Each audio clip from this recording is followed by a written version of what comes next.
KTR. బోనస్లు ఇచ్చినాం, సంస్థ బాగు కోసం ఆలోచించినాము, సంస్థను లాభాల్లోకి తీసుకొని పోయే ప్రయత్నం చేసినాం. వేల మంది కార్మికుల వాళ్ళని సంరక్షించడం, వాళ్ళకి ఇచ్చిన వాగ్దానాలు నెరవేర్చడమే లక్ష్యంగా మేము పనిచేసినాం. అందుకే ఆ రోజు సింగరేణి సంస్థలో ఏదైనా టెండర్ పిలిస్తే ఎస్టిమేటెడ్ వాల్యూ కంటే మైనస్లో పోయేది టెండర్.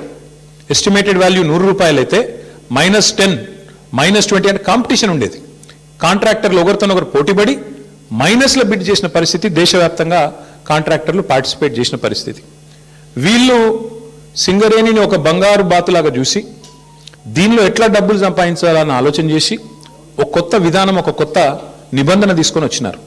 ఆ నిబంధన ఏందయ్యా అంటే, ఎందుకంటే సింగరేణి దక్షిణ భారతదేశంలోనే అతిపెద్ద కోల్ బ్లాక్, భారతదేశంలోనే అతిపెద్ద కోల్ బ్లాక్స్లో ఒకటి. అందుకే ఏం చేసినారు వీళ్ళు, చాలా ఆలోచన చేసి ఈ సృజన్ రెడ్డి అనేవాడు, ఆయనతో పాటు అక్కడ సింగరేణి సంబంధించిన అధికారులు, మరి భట్టి గారికి తెలిసి జరిగిందా తెలియక జరిగిందా, ముఖ్యమంత్రి గారికి అనుసరణలో జరిగిందా నాకు తెలియదు, కానీ ఈ సృజన్ రెడ్డి అనే వ్యక్తి మొత్తానికి ఒక కండిషన్ పెట్టించినాడు. ఏమని? ఖచ్చితంగా ఇప్పుడు ఉదాహరణకు మీరు తెలంగాణలో ఉన్నారు, ఎక్కడో జార్ఖండ్లో కోల్ బ్లాక్ ఉంది, మీకు కంపెనీ ఉంది, మీ కంపెనీకి అర్హతలు ఉన్నాయి, వాళ్ళు టెండర్ పిలిచారు, మీరు డైరెక్ట్గా ఆన్లైన్ టెండర్ వేయచ్చు. ఇవాళ రేపు మొత్తం ₹1,00,000 వరకు కూడా ఆన్లైన్ టెండరే కదా ఇవాళ. 1,00,000 దాటింది అంటే ఈ టెండర్, ఈ ప్రొక్యూర్మెంట్, ఈ టెండర్. అట్లాంటప్పుడు వేల కోట్లు, వందల కోట్లతో ముడిపడ్డ కోల్ బ్లాక్లలో వీళ్ళు ఎంత పనికిమాలిన నిబంధన పెట్టారంటే, మీరు బిడ్ చేయాలంటే, మీరు పార్టిసిపేట్ చేయాలంటే టెండర్లో మీరు ఇక్కడ బిడ్ వేయాలి అంటేనే మీరు సైటుకు స్వయంగా వచ్చి సైటు విజిట్ చేసినట్టు సర్టిఫికేట్ తీసుకోవాలి సింగరేణి దగ్గర అని పెట్టినారు. అంటే దీని ఉద్దేశం ఏంది? ప్రపంచంలో ఇప్పుడు ఆస్ట్రేలియా వాడు ఉంటాడు, అమెరికా వాడు ఉంటాడు, వాడు సింగరేణి బిడ్లో పార్టిసిపేట్ చేయాలంటే వాడు స్వయంగా రావాలా, వచ్చి సింగరేణి అధికారులను కాలు పట్టుకొని, వాళ్ళని వేలు పట్టుకొని బతిమలాడి ఆ సర్టిఫికేట్ తీసుకోవాలి, సైట్ విజిట్ చేసినా అని. వీళ్ళు ఏం చేస్తున్నారు? సైట్ విజిట్ రాగానే ఆ కంపెనీ పేరు, మేనేజింగ్ డైరెక్టర్ పేరు, CEO పేరు, ఫోన్ నంబరు అన్ని రాసుకుంటున్నారు. రాసుకొని సృజన్ రెడ్డి స్వయంగా బెదిరిస్తున్నాడు ఫోన్ చేసి, నేను ముఖ్యమంత్రి బామ్మర్ది మాట్లాడుతున్నా, మీరు ఇందులో పాల్గొనొద్దు అని బెదిరిస్తున్నాడు. వినలేదనుకో, మేము వేస్తామా, మాకు సీనియారిటీ ఉందంటే వెంటనే ఏం చేస్తున్నారు? వాళ్ళకి సర్టిఫికేట్ ఇస్తలేరు, వాళ్ళు సైట్ విజిట్ చేసినట్టు కూడా సర్టిఫికేట్ ఇవ్వట్లేదు, తద్వారా వాళ్ళు పార్టిసిపేట్ చేయకుండానే ఎగరగొడతా ఉన్నారు. ఇది జరుగుతూ ఉంది సింగరేణిలో. ఇప్పుడు నైనీ కోల్ బ్లాక్ ఏదైతే నిన్న బట్టి విక్రమార్క గారు రద్దు చేశారో, ఆ రద్దు వెనుక ఉన్నది కూడా వాటాల పంచాయతీ మీకు తెలుసు. అట్లాగే ఈరోజు సింగరేణిలో జరుగుతున్నది కూడా అచ్చంగా ఇదే ఆధారంగా, ఇదే పద్ధతుల్లో ఏం జరిగింది అంటే, ఇప్పుడు నేను చదివి వినిపిస్తాను, మీరు వినండి. ఇది కొత్తగా ప్రారంభమైంది కాదు. రేవంత్ రెడ్డి గారి గవర్నమెంట్ రాగానే, కాంగ్రెస్ గవర్నమెంట్ రాగానే దోపిడీ స్టార్ట్ అయింది. ఎప్పుడు స్టార్ట్ అయింది? ఫిబ్రవరి 24 నుంచి స్టార్ట్ అయింది. ఫిబ్రవరి 20 రోజు ఎంక్వైరీ డేటు, ఒక 385 కోట్లది టెండర్ పిలిచిండ్రు. అప్పుడు ఇంకా ఈ సైట్ విజిట్ పెట్టినట్లు లేరు, అందుకే అప్పుడు కూడా లెస్లోనే పోయింది. తర్వాత ఇంకొక టెండర్ పిలిచిండ్రు మేలో, అది కూడా లెస్లోనే పోయింది. Godavari Khani RGOC1, RGOCP3 mine కూడా ఇంకా అప్పటికి దిక్కుమాల దంద మొదలు కాలే. ఆడికెళ్ళి మొదలైంది కథ. ఎప్పుడు? 24కి వెళ్ళి 24 జూన్కి వెళ్ళి మొదలైంది. ఫస్ట్ టెండర్ ఎప్పుడు స్టార్ట్ అయిందంటే, విక్రమ్ రెడ్డి అన్నట్టు ఆయన కాంట్రాక్టరు, తర్వాత సృజన్ రెడ్డి, దీక్షిత్ రావు, G వెంకటేశ్వర్ రెడ్డి, తర్వాత CH సుశాంత్, సుధీర్ హీరాలాల్ ధోలు, వీళ్ళందరూ కలిసి రింగ్ అయ్యి మొత్తానికి ఇప్పటికీ 7 టెండర్లు అన్నీ కూడా ఎక్సెస్ బేసిస్లో ఇదే సైట్ విజిట్ సర్టిఫికేషన్ అనే అడ్డమైన నిబంధన పట్టుకొని, అంటే కాంట్రాక్టర్ సైట్కు రావాలి, వస్తేనే సింగరేణి సర్టిఫికేట్ ఇస్తుంది. తప్పన కాంట్రాక్టర్ నేను బిడ్ వేస్తా అంటే సర్టిఫికేట్ ఇయ్యదు. సృజన్ రెడ్డి ఫోన్కు, ఆయన బెదిరింపులకు లొంగకపోతే వినకుండా ఎక్సెస్ ఇప్పటికీ గతంలో -10, -22లో పోయిన టెండర్లు ఇవాళ డైరెక్ట్గా సృజన్ రెడ్డి కంపెనీకి 207 కోట్ల కాంట్రాక్టు +12%కి వచ్చింది. శోధా కన్స్ట్రక్షన్స్ అనే కంపెనీ సృజన్ రెడ్డిది, అలా భార్య పేరు ఉంటుంది అందులో. ఇది వాస్తవమా కాదా దయచేసి మీరు తెలుసుకోండి, కాపీ కూడా మీ అందరికి ఇస్తాను, మీరు కూడా తెలుసుకోవచ్చు.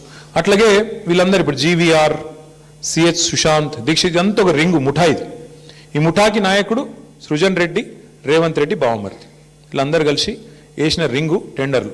ఇది నిన్న హరీష్ రావు గారు బయట పెట్టిండు. ఏమన్నాడు హరీష్ రావు గారు నిన్న? నైని ఒక్కటే రద్దు చేస్తే సరిపోదు బట్టి గారు, మరి నీకు తెలియకుండా జరుగుతున్నాయి ఇవన్నీ, ఇవి కూడా రద్దు చేస్తావా లేదా అన్నాడు. దాంతోనే ప్రభుత్వం లిక్కిపడ్డది. ఓహో మా దొంగతనం బయటపడుతుంది కాబట్టి ఏం చేయాలి, హరీష్ రావుకు నోటీసు, నేను సాయంత్రం నోటీసు, పొద్దున ఎంక్వైరీ. ఇది మొదటిసారి కాదు, 1000 కోట్లకు పైగా సివిల్ సప్లై స్కామ్ జరిగిందని బయట పెట్టంగానే అప్పుడు ఇట్లనే డైవర్షన్. మూసీ 1,50,000 కోట్ల కుంభకోణం బయట పెట్టంగానే అప్పుడు ఇట్లే డైవర్షన్. కొడంగల్లో అల్లుడు గారి ఆమ్యామ్య లగచర్ల భూములు కొట్టేస్తున్నాడు, అల్లుడు గారి కోసం ఆయన మ్యాక్స్ బిఎన్ అనే ఫార్మా కంపెనీ కోసం అనగానే అప్పుడు ఇట్లనే మా నరేందర్ రెడ్డిని తీసుకుపోయి 37 రోజులు జైల్లో పెట్టిండ్రు, ఆయనతో పాటు రైతులను జైల్లో పెట్టిండ్రు.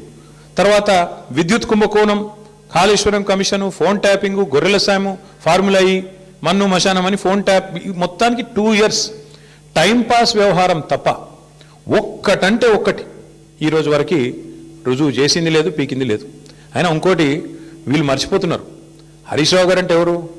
హరీష్ రావు గారు మీ మొత్తం క్యాబినెట్నే అసెంబ్లీలోనే ఫుట్బాల్ ఆడుకున్నాడు కదా, మీకు సబ్జెక్ట్ రాదు, మీకు తెలియదు పీకది.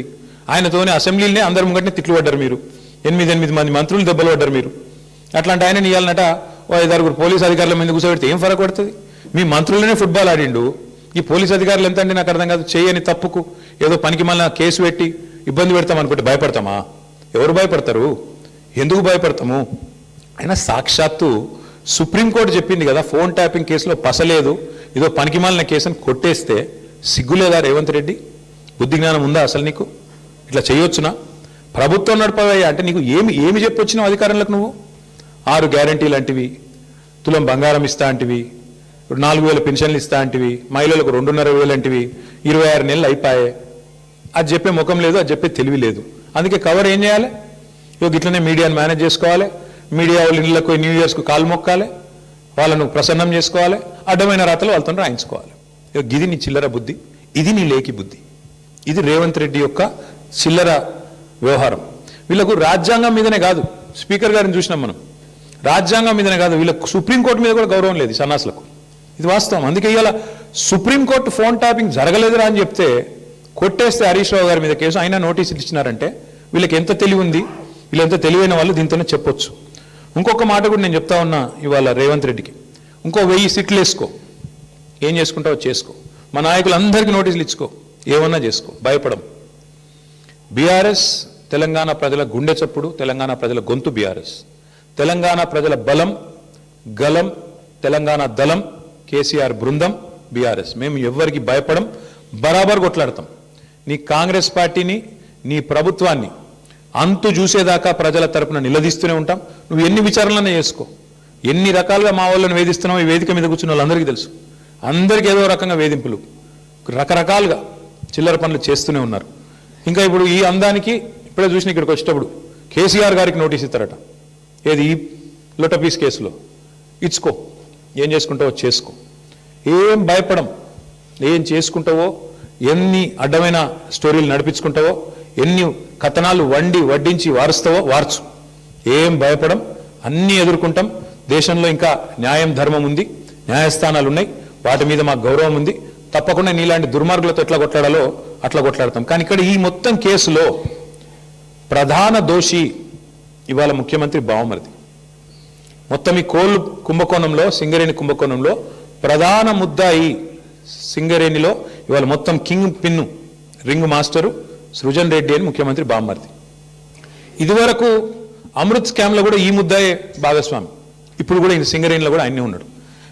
నేను సూటిగా కిషన్ రెడ్డి గారిని, భారతీయ జనతా పార్టీని అడుగుతా ఉన్నా, మీకు నిజంగానే ఈ పాపంలో, ఈ దొంగతనంలో మీకు వాటా లేకపోతే, ఈ దొంగతనంలో మీరు భాగస్వాములు కాకపోతే మీరెందుకు స్పందిస్తలేరు? సింగరేణి అంటేనే ప్రభుత్వ రంగ సంస్థ, 51% రాష్ట్ర ప్రభుత్వానిది, 49% కేంద్ర ప్రభుత్వానికి వాటా. మరి మీకు ఇలా వాటా లేదా?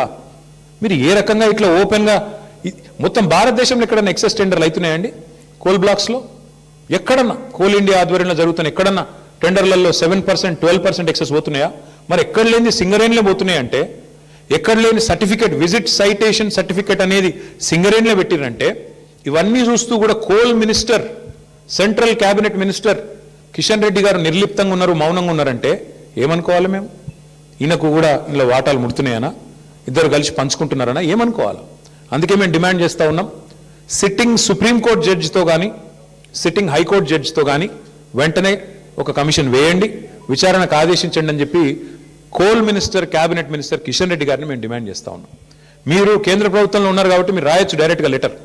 మీరు రాయండి, సుప్రీంకోర్టుకు రాయండి, సీజేకి రాసి ఇట్లా కుంభకోణం జరిగింది సింగరేణిలో, అక్కడ సెంట్రల్ గవర్నమెంట్ వాటా 49% ఉన్నది, ఇలా సింగరేణిని ఇష్టం వచ్చినట్టుగా దుర్మార్గంగా కొంతమంది చెరబట్టినారు, వెంటనే ఇందులో లోతుపాతులు చూడాలని చెప్పి ఈ సైటేషన్ సర్టిఫికేట్ ఎందుకు పెట్టినారు, ఇదివరకు మైనస్లో పోయిన టెండర్లు ప్లస్లకు ఎందుకు వచ్చినాయి, అలా సడన్గా ఇదివరకు అడ్రస్ లేని సృజన్ రెడ్డికి కాంట్రాక్ట్లు ఎట్లు వస్తున్నాయి, ఇవన్నీ బయటపడాలంటే, దొంగలు దొరకాలంటే సిట్టింగ్ జడ్జితో, సుప్రీంకోర్టు సిట్టింగ్ జడ్జితో న్యాయ విచారణ జరగాలి అని మేము డిమాండ్ చేస్తూ ఉన్నాం మా పార్టీ తరఫున. అట్లాగే ఇవాళ రాష్ట్రంలో పరిస్థితులు నాకంటే బాగా మీకు తెలుసు. ఏ ఒక్క వర్గం కూడా పేపర్ తీస్తే ఏ ఒక్క వర్గం కూడా సంతోషంగా లేదు. ఎక్కడ వల్ల అక్కడ రైతులు రైతు బంధు కోసం ఎదురు చూస్తూ ఉన్నారు. సంక్రాంతి పోయింది, నాట్లేసే టైం అయిపోయింది, ఇవాళ ఎన్నికలు లేవు కదా పంచాయతీలలో, అందుకే రైతు బంధు లేదు. ఇవాళ మళ్ళీ చీరలు వచ్చే కార్యక్రమం స్టార్ట్ చేసారట పట్టణాలలో. అంటే ఓట్లు తప్ప, రాజకీయ యావ తప్ప నీకు వేరే ఏది కూడా పట్టి లేదు. నేను ఇంకోటి అడుగుతున్నా, మేము 1000 సీట్లు ఎదుర్కొంటాం, 1000 ఎన్ని వేస్తావో 1000. కానీ నేను రేవంత్ రెడ్డిని నేను అడుగుతున్నా, మరి మీ సంగతి ఏంది? మీ దండుపాలెం ముఠా, మీ అలీబాబా అరడజన్ దొంగల సంగతి ఏంది? మీ రెవెన్యూ మినిస్టర్ పొంగులేటి శ్రీనివాసరెడ్డి, ఆయన కొడుకు, రెవెన్యూ మినిస్టర్ కొడుకు 100 మంది గుండగాలను వేసుకొని ప్రైవేటు వ్యక్తుల భూముల్లో జొరబడుతున్నాడు. దాని మీద ఏ సిట్టు? దాని మీద ఉండదా విచారణ? అంటే ఇష్టం వచ్చినట్టు రెవెన్యూ మంత్రి కొడుకు పోయి భూములు కొల్లగొడుతుంటే, ప్రైవేట్ వ్యక్తుల భూముల్లోకి పోయి బౌన్సర్లతో పోయి దాడులు చేస్తుంటే సిట్టులు పిట్టులు ఎడదొచ్చినాయి, ఎందుకేయవు? అట్లాగే అడుగుతున్నా నేను, మీ సన్నిహిత అనుచరుడు రోహిన్ రెడ్డి పారిశ్రామికవేత్త తలకు తుపాకీ పెట్టిండు అని నేను చెప్పుడు కాదు, మీరు చెప్పుడు కాదు, మీడియా చెప్పుడు కాదు, మంత్రి గారి Tension prevailed near